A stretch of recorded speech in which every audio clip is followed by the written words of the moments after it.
স্ত্রীদেরকে আল্লাহ কি দায়িত্ব দিয়েছে একটা ফ্যামিলিকে সুন্দর করতে, একটা দাম্পত্য জীবনকে সুন্দর করতে। স্ত্রীর 1 নম্বর দায়িত্ব হচ্ছে she should make a comfort to her husband. স্ত্রীর উচিত স্বামীর জন্য ঘরটাকে প্রশান্তির নীর বানিয়ে রাখা। কি বানিয়ে রাখা? প্রশান্তির নীর। স্ত্রী হওয়া উচিত এমন যাকে দেখলে স্বামীর চোখ জুড়ায়, স্বামীর প্রাণ জুড়িয়ে যায়, স্বামীর হৃদয়টা ঠান্ডা হয়ে যায়, ঠিক কিনা? আর স্ত্রীর দিকে তাকালে যদি মেজাজ গরম হয়ে যায়, মেজাজ খিটখিটে হয়ে যায়, ঝামেলা আছে না নাই? ঝামেলা আছে।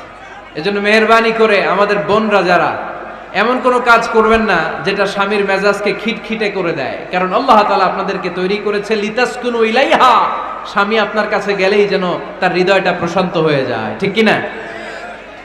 অনেক স্ত্রী আছে না জেনে না বুঝে স্বামীর সাথে এমন খিটখিটে মেজাজ দেখায় যেটা স্বামীর জন্য মেনে নেওয়া কষ্টকর। স্বামীর জন্য একটা ত্রাস হয়ে দাঁড়ায় স্ত্রী, ত্রাস। অনেক স্বামী আছে স্ত্রীর এরকম আচরণের কারণে, অতিরিক্ত প্রেসার ক্রিয়েট করার কারণে স্ত্রীদেরকে ভয় পায়।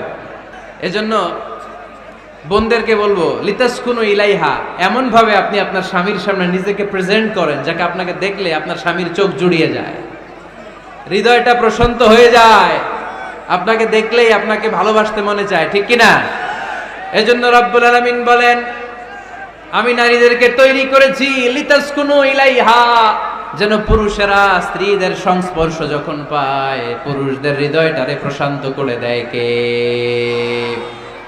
রব্বুল আলামিন বলেছেন খাদিজার জন্য জান্নাতে আমি এমন একটা ঘর বানিয়েছি যেই ঘরের মধ্যে কোনো বিশৃঙ্খলা নাই। খাদিজার জন্য জান্নাতে এমন একটা প্রাসাদ আমি বানিয়েছি যেই প্রাসাদের মধ্যে কোনো আওয়াজ নাই, কোনো কোলাহল নাই, কোনো বিশৃঙ্খলা নাই। কারণ খাদিজা আমার নবীকে এমন একটা ঘর উপহার দিয়েছে যেই ঘরের মধ্যে কোনো বিশৃঙ্খলা ছিল না, আওয়াজও ছিল না। পড়েন সুবহানাল্লাহ।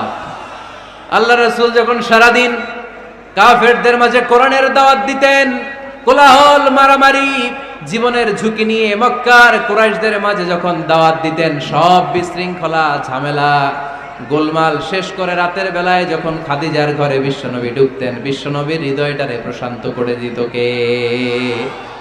আম্মাজান খাদিজা বিশ্বনবী সাল্লাল্লাহু আলাইহি ওয়াসাল্লামের জন্য এমন ঘর উপহার দিয়েছেন যেই ঘরে বিশ্বনবী আসলে বিশ্বনবীর হৃদয়টা ঠান্ডা হয়ে যেত। সুবহানাল্লাহ পড়েন।